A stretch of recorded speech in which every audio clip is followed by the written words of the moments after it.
વિદ્યાર્થી મિત્રો,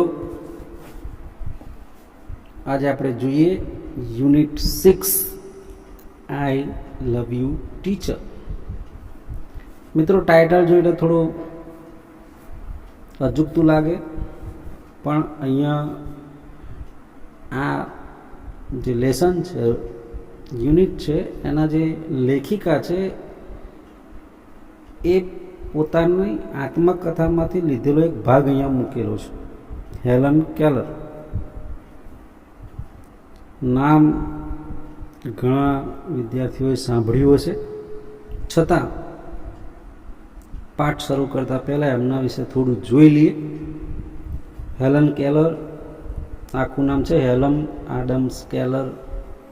જન્મ 1880 જૂન 27મી તારીખે થયેલો. ખૂબ નાની ઉંમરમાં હેલન કેલર બહેરા અને અંધ થયેલા, અને તે બહેરા હોવાથી તેમને બોલતા પણ આવડ્યું નહીં. આપણે જાણીએ છીએ કે આપણે સાંભળી શકીએ તો જ બોલી શકીએ, અને એના કારણે એમના માતા પિતા ખૂબ ચિંતાતુર રહેતા. હવે આ જે સ્ટોરી છે એ હેલન કેલરે ખુદ 1903ની અંદર the story of my life, એમણે જે ઓટોબાયોગ્રાફી જીવન કથા લખી એમની, એમાંથી અહીંયા આપણો પાઠ મૂકેલો છે. મિત્રો, એક વિદ્યાર્થી અને એક શિક્ષક, ખાસ કરીને અહીંયા શિક્ષકની વાત કરવામાં આવી છે, એટલા માટે ટાઇટલનું નામ આઈ લવ યુ ટીચર આપેલું છે. હવે આગળ જોઈએ એમ નાની ઉંમરમાં આપણે અભ્યાસ કરવા માટેના જે ત્રણેય અંગ છે, બહેરું, મૂંગું અને દ્રષ્ટિહીન, એ કામ કરતા નથી ને મા બાપને આવી હેલનને ભણાવી છે. કોઈ સ્કૂલ કે શિક્ષક તૈયાર થતા નથી. છેવટે એન સુલેવાન નામની શિક્ષિકા, મિસ સુલિવાન, એમના જીવનમાં આવે છે અને લાઈફ ચેન્જિંગ પર્સન તરીકે એમના જીવનમાં આવે છે. કઈ રીતે એમને ભણાવ્યા? આપણે જાણીએ છીએ કે બધા અંગ સાબુત હોવા છતાં અભ્યાસ કરવામાં કેટલી તકલીફ પડતી હોય છે, અને કરાવવામાં ખાસ કરીને શિક્ષકને. તો જોઈએ આપણે એમના વિશે, પણ એન સુલેવાન વિશે પણ થોડું આપણે જોઈએ. મિત્રો, એન સુલેવાન પણ 5 વર્ષની ઉંમરે આંખના એક રોગના કારણે પાર્શિયલી દ્રષ્ટિહીન થઈ ગયેલા, અને બ્લાઇન્ડ માટેની જે સ્કૂલ હતી, પાર્કિંગ સ્કૂલમાં એમણે અભ્યાસ કરેલો. પોતે પાર્શિયલી બ્લાઇન્ડ હોવાથી બીજાની તકલીફને સારી રીતે સમજી શકતા હતા, એટલે જ હેલન કેલરને ભણાવવાનો એક ચેલેન્જ એમણે 20 વર્ષની ઉંમરે સ્વીકારી લીધી, અને 20 વર્ષની ઉંમરે હેલન કેલરના જીવનમાં લાઈફ ચેન્જર તરીકે પ્રવેશ કર્યા છે. મિત્રો, આ સ્ટોરી પરથી અંગ્રેજીમાં, એટલે કે હોલિવૂડની અંદર પણ ફિલ્મ ઉતરેલી છે, ધ મિરેકલ વર્કર પ્લે, એટલે નાટક 1957માં, અને 1979માં એ જ ટાઇટલ ધ મિરેકલ વર્કર પરથી ફિલ્મ પણ બને છે. મિત્રો, આપણે પણ બોલિવૂડની અંદર બ્લેક ટાઇટલથી ફિલ્મ ઉતરેલી છે. અમિતાભ બચ્ચન એમાં ટીચર તરીકે, જેન્ટ્સ ટીચર તરીકે બતાવે છે, એન સુલિવાનના પાત્ર તરીકે, જ્યારે હેલન કેલરના પાત્ર તરીકે રાણી મુખર્જીએ પ્લે કર્યો છે. કોઈ વાર ફિલ્મ આવે તો જોજો. લેસન શરૂ કરતા પહેલાં પ્રી ટાસ્ક પર નજર નાખીએ. P1 પર નાનકડી પોએમ છે. A teacher is a friend who tries to give you wings. શિક્ષક એક મિત્ર સમાન હોય છે, જે આપણને પાંખો આપવાનું કામ કરે છે. By teaching English, reading and fun things, a teacher is like another parent. English ભણાવતા હોય કે બીજો કોઈ વિષય ભણાવતા હોય, વાંચન સાથે ગમ્મત સાથે આપણને ઘણું બધું શીખવે છે. A teacher is like another parent, આપણને બીજા મા બાપ, પાલક સમાન હોય છે. So caring and makes sure you have no troubles and for all problems a cure. આપણને કોઈ પણ જાતની મુશ્કેલી પડવા દેતા નથી અને હંમેશા ઉપાયો સૂચવે છે, એવા શિક્ષક હોય છે. તો અહીંયા મિત્રો શિક્ષકની વાત છે, મિસ એન સુલેવાન મેક. તો ચાલો જોઈએ હેલન કેલરના શબ્દોમાં. Helen Keller became deaf and blind when she was very young. Since she was deaf, she did not learn to speak. So her parents were extremely worried. Then they found Miss Sullivan, a teacher for deaf and blind. That changed Helen's life. Here is an account of the turning point in her life in her own words. ખૂબ નાની ઉંમરમાં Helen Keller બહેરા અને અંધ થઈ ગયેલા. તે બહેરા હોવાથી તેમને બોલતા આવડ્યું નહીં, તેથી તેમના માતા પિતા ખૂબ જ ચિંતાતુર રહેતા. પછી તેમના બહેરા અને અંધ માટેના શિક્ષિકા મિસ સુલિવાન મળી ગયા. તેમણે હેલનનું જીવન બદલી નાખ્યું. તેમના જીવનના સંક્રાંતિ કાળનો અહેવાલ અહીં તેમના જ શબ્દોમાં, એટલે કે હેલન કેલરના જ મુખેથી અથવા શબ્દોથી આપેલો છે. કારણ કે એમણે આગળ જણાવ્યું હતું તેમ એમના પુસ્તક બાયોગ્રાફી જે લખી એમાંથી આ પાઠ મૂકેલો છે. હવે હેલન કેલર અહીંયા પોતાના શબ્દોમાં જણાવે છે કે પોતાના જીવનમાં ક્યારથી ચેન્જ આવ્યો. I still remember that morning of the year 1887. I was just 7 years of age then. My teacher Anne Sullivan came to our house that day. Next day, she led me into her room and gave me a doll. 1887ના વર્ષની એ સવાર હજુએ મને બરાબર યાદ છે. એ વખતે હું 7 જ વર્ષની હતી. એ દિવસે મારા શિક્ષિકા એન સુલિવાન અમારે ઘેર આવેલા. બીજા દિવસે તેઓ મને તેમના રૂમમાં લઈ ગયા અને મને એક ઢીંગલી આપી. I played with it for a while. Then Miss Sullivan made some finger movements on my palm. It was an exciting experience.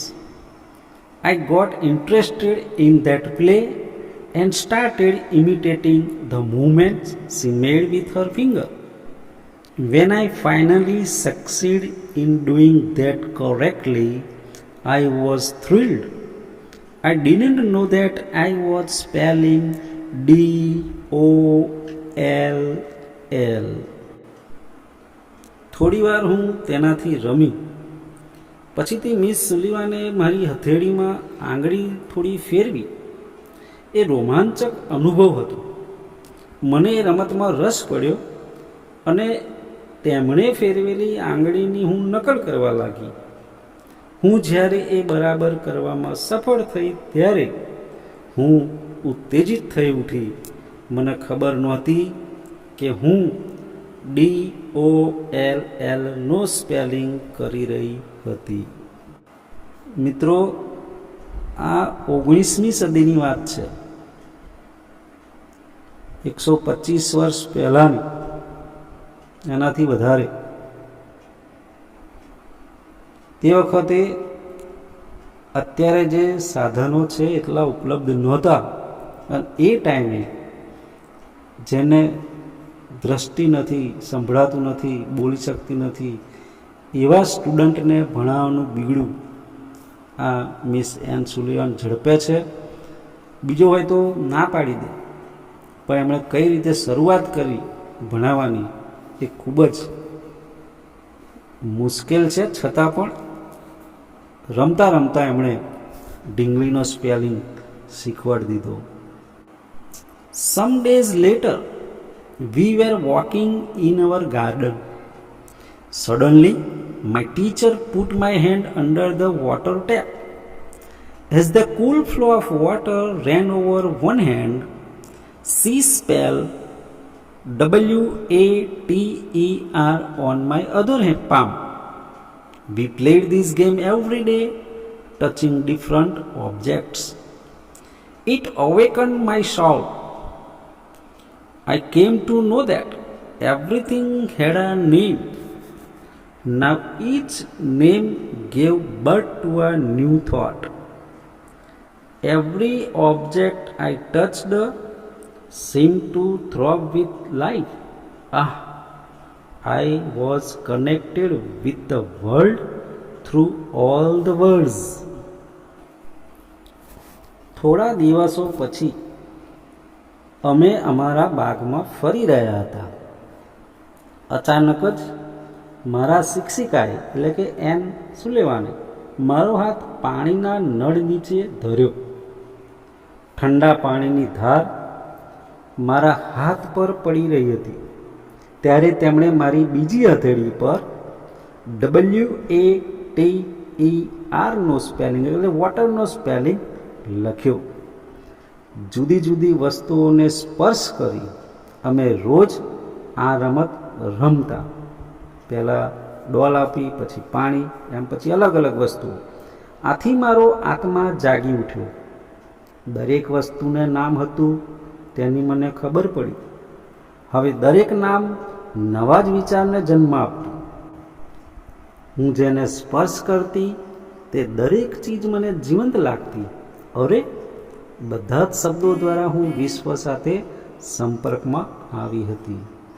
મિત્રો, આમ એન સુલેવાન પહેલા સ્ટેજમાં એક હાથે વસ્તુનો સ્પર્શ કરાવતા અને બીજા હાથે બીજી હથેળીમાં એ વસ્તુનું સ્પેલિંગ લખતા. અને એન સુલેવાન આવી રમત દ્વારા હેલન કેલરને એ દરેક વસ્તુનું નામ શીખવાડતા જાય છે. ને હેલન કેલરને પણ થાય છે કે દરેક વસ્તુનું એક નામ હોય છે. Miss Sullivan used to take me to long walks every morning. I had a lot of questions to ask.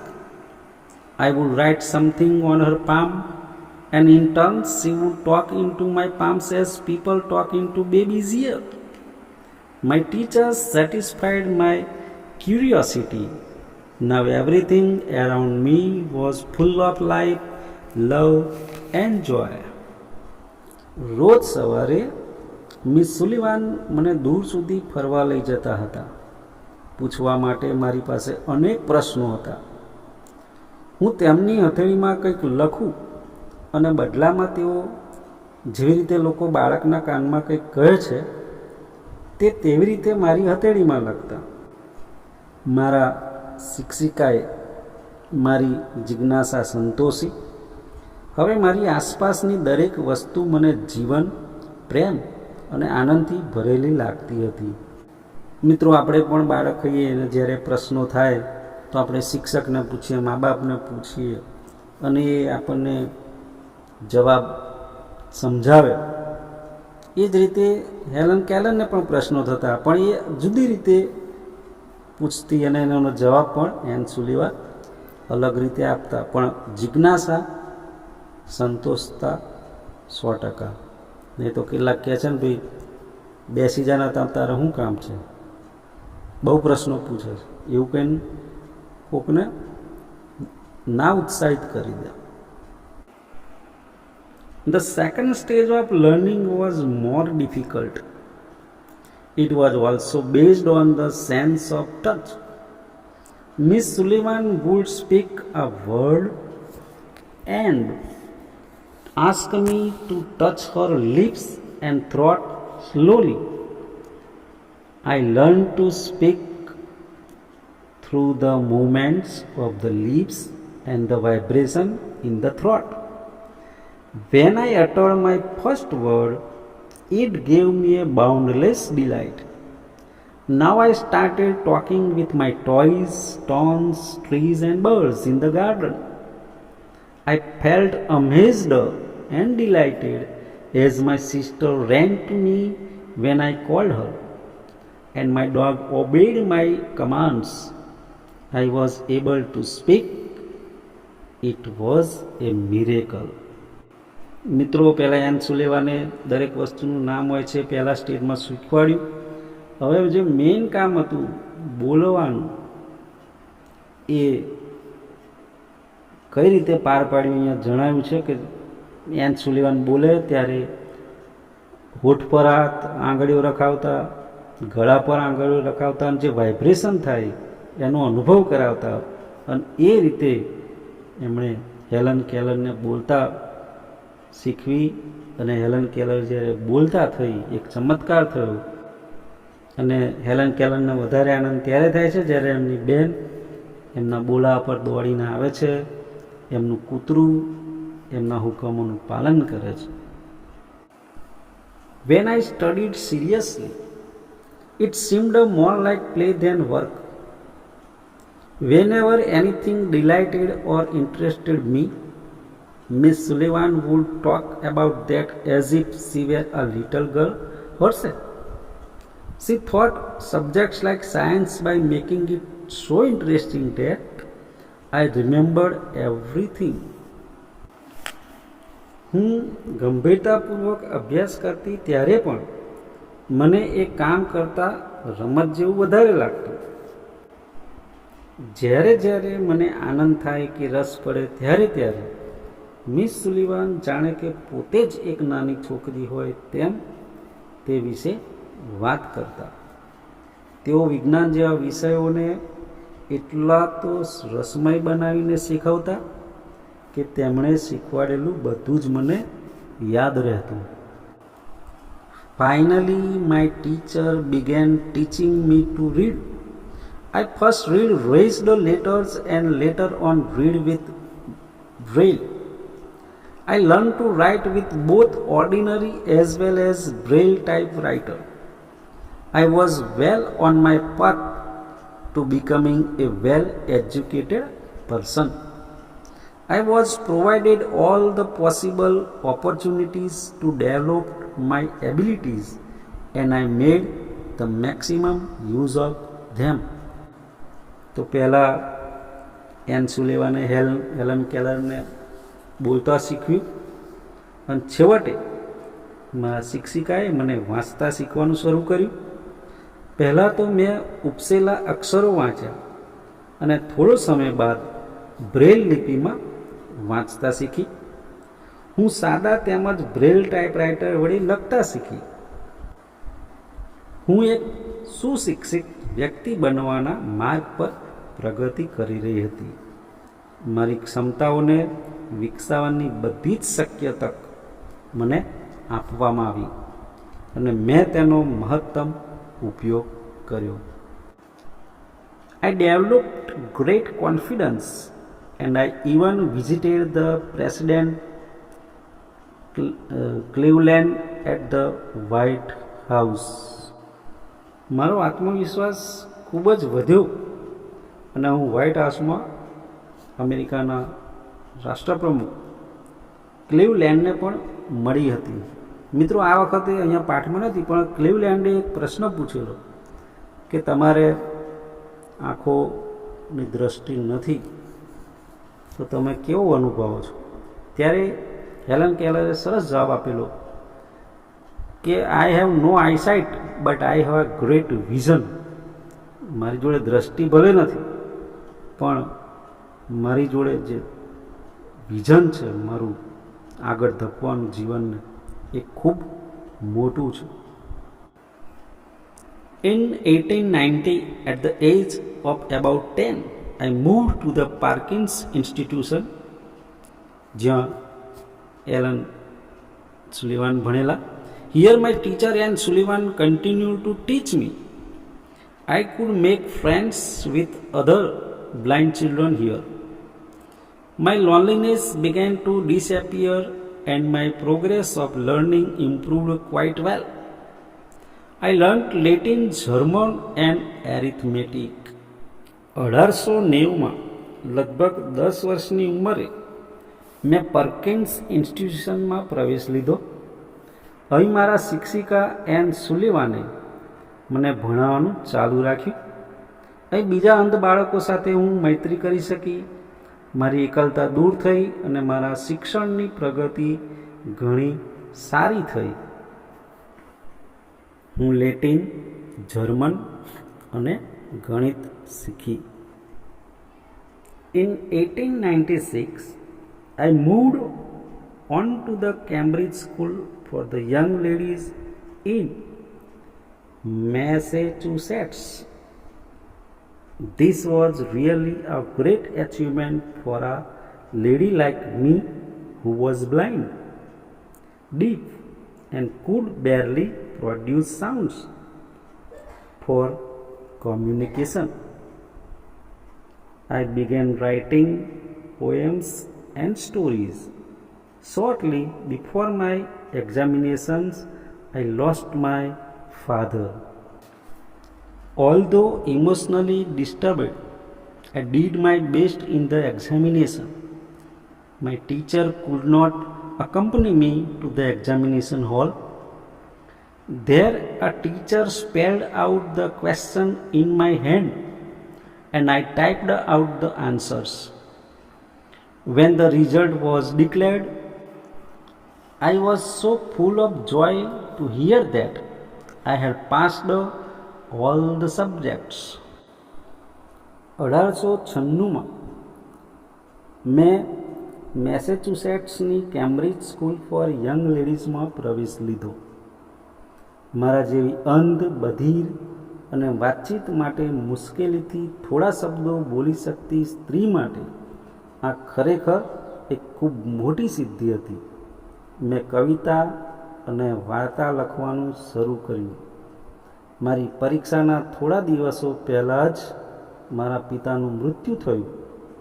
માનસિક રીતે અસ્વસ્થ હોવા છતાં મેં પરીક્ષા માટે ખૂબ મહેનત કરી. મારા શિક્ષિકા મારી સાથે પરીક્ષા ખંડમાં આવી શકતા નહોતા. ત્યાં એક શિક્ષક મારા હાથમાં પ્રશ્નો લખતા અને હું ઉત્તરો ટાઈપ કરતી. જ્યારે પરિણામ જાહેર થયું ત્યારે બધા જ વિષયોમાં હું ઉત્તીર્ણ થઈ હતી. તે જાણીને મને ખૂબ જ આનંદ થયો. મિત્રો, ખરા સમયે પિતાનું મૃત્યુ થાય છે. આર્થિક પરિસ્થિતિ કથળે છે, છતાં હિંમત રાખ્યા વગર એ ભણવાનું ચાલુ રાખે છે અને બધા જ વિષયોમાં પાસ પણ થાય છે. I remember my first day at the Radcliffe College in 1900. I knew there were challenges in my way, but I was eager to overcome them. The professors looked far away as if they were speaking through a telephone. My lectures were spelled into my palms as rapidly as possible. I would note down whatever I remembered when I went back home. 1900માં Radcliffe કોલેજનો પહેલો દિવસ મને યાદ આવે છે. મારા માર્ગમાં મુશ્કેલીઓ હતી તે હું જાણતી હતી, પણ તેમના પર વિજય મેળવવા હું આતુર હતી. અધ્યાપકો જાણે કે ટેલિફોન દ્વારા બોલતા હોય તેટલા દૂર લાગતા હતા. બને તેટલી ઝડપથી મારી હથેળીમાં વ્યાખ્યાનો ઉતારવામાં આવતા. ઘેર આવીને જે કંઈ યાદ રહ્યું હોય તેની હું નોંધ કરતી. મિત્રો, અહીંયા ટેલિફોનમાં બોલતા હોય, અત્યારે તમને સ્પષ્ટ અવાજ સંભળાય છે, પણ એ જમાનાના ટેલિફોનમાં અવાજ જાણે કોઈ 500 મીટર દૂર રહીને બોલતો હોય ને આપણને જેવું સંભળાય, ધીમો અવાજ, એવું એ ટેલિફોનમાં સંભળાતું હતું. એટલા માટે એવું વાક્ય વાપર્યું છે. Here I began to write about my life I wrote the story both in Braille and on the normal typewriter. The story of my life was edited by John Massey. The writing was published in a magazine in 1903 and I was paid for it. અહીં મેં મારા જીવન વિશે લખવાનું શરૂ કર્યું. મેં આત્મકથા બ્રેલમાં અને સાદા ટાઈપરાઇટર પર લખી. મારી આત્મકથાનું સંપાદન જોન મેસી દ્વારા કરવામાં આવ્યું. 1903માં આ લેખ એક સામાયિકમાં પ્રસિદ્ધ થયો અને મને તેના માટે પૈસા ચૂકવવામાં આવ્યા.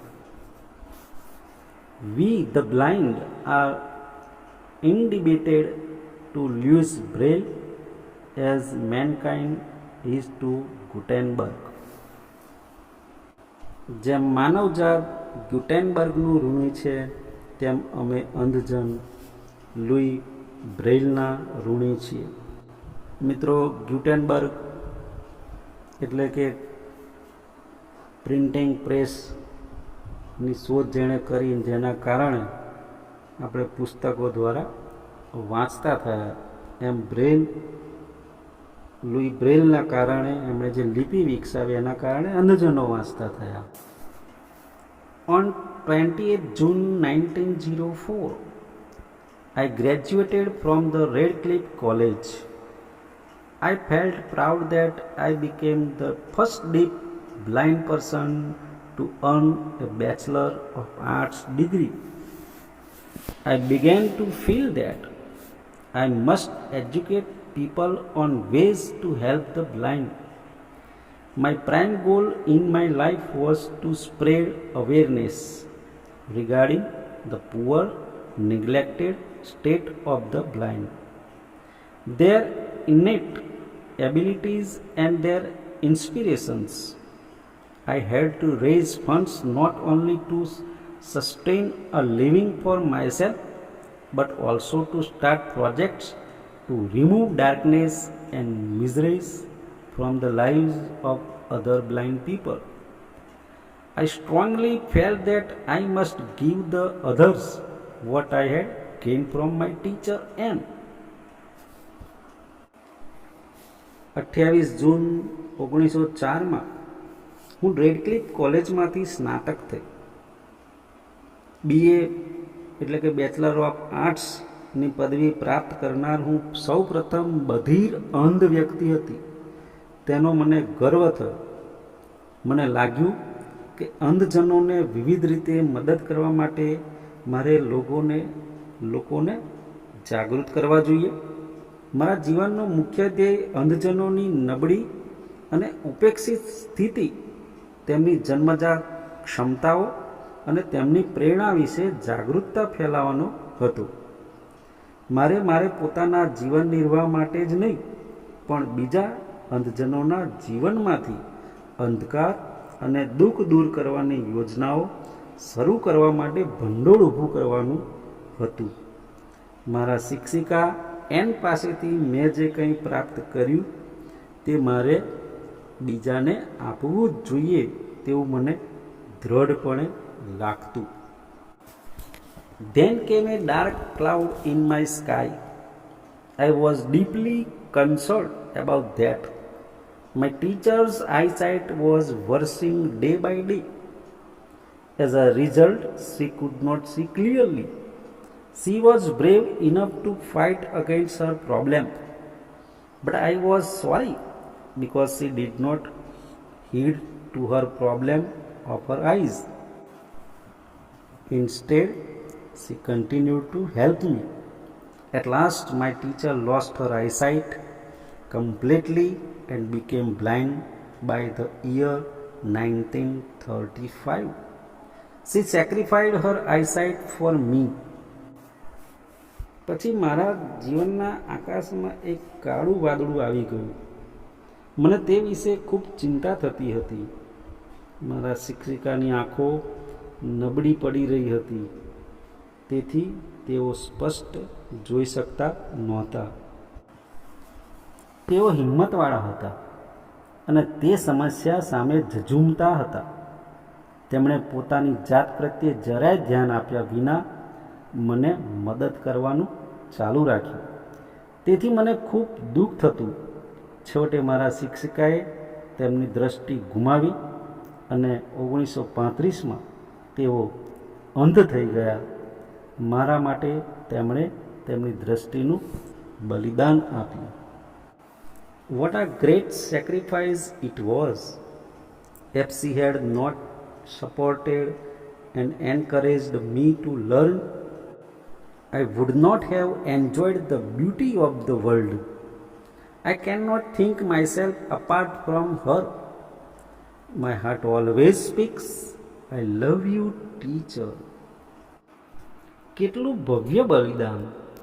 જો તેમણે મને ભણવા માટે પ્રોત્સાહન અને આધાર આપ્યા ન હોત તો આ વિશ્વના સૌંદર્યને હું માણી શકી ન હોત. હું મારી જાતને તેમનાથી અલગ કલ્પી શકતી નથી. મારું હૃદય હંમેશા બોલી ઉઠે છે, ગુરુજી, હું તમને પ્રેમ કરું છું. મિત્રો, આ રીતે એક અશક્ય કામને શક્ય બનાવીને પોતાની જાતની પરવા કર્યા વિના એન સુલિવાન નામના શિક્ષિકાએ હેલન કેલરને